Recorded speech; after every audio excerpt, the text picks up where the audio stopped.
Personne n'en parle. Mais as-tu déjà senti que tes souvenirs d'enfance n'étaient pas totalement les tiens? Tu penses t'en souvenir clairement, mais un détail te tracasse. Une couleur est fausse, un visage est absent.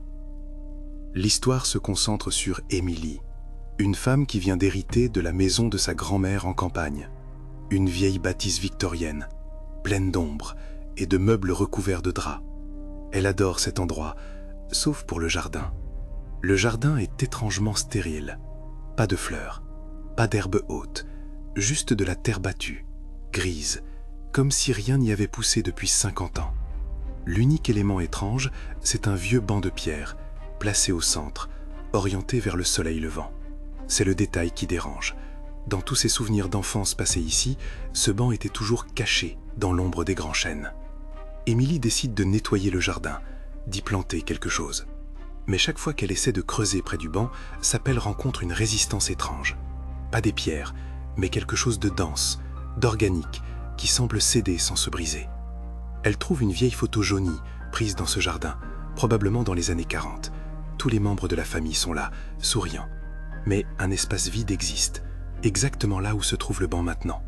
Et sur cet espace vide, l'herbe était luxuriante. La tension monte quand Émilie réalise que le banc change de position. Un matin, il est orienté plein nord. Le lendemain, il fait face à l'ouest. Elle passe une nuit à observer par la fenêtre, la lune projetant des ombres longues sur la terre grise. Le banc ne bouge pas. Il reste immobile. C'est seulement au lever du jour, quand les premières lueurs chaudes percent le brouillard, qu'elle le voit, non pas bouger, mais se matérialiser.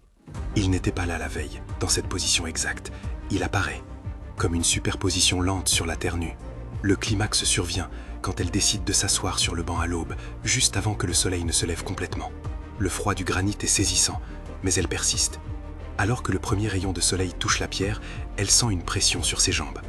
Elle regarde, elle voit une forme, diffuse, translucide, se matérialiser à côté d'elle.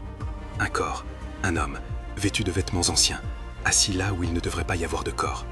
Il est fait de lumière solaire condensée, et il est figé, exactement comme une statue. Il n'a pas d'yeux, juste deux cavités sombres. C'est lui que le banc attendait. C'est l'endroit où l'ombre ne pouvait pas atteindre ce qu'il était. Si cette vérité te glace le sang, si tu penses que tes souvenirs te trahissent, laisse un like et abonne-toi pour explorer ce que la lumière révèle. Le soleil monte, le corps se solidifie un peu plus. Émilie tente de se lever, mais elle est collée au banc. L'homme de lumière tend lentement une main vers elle, non pas pour la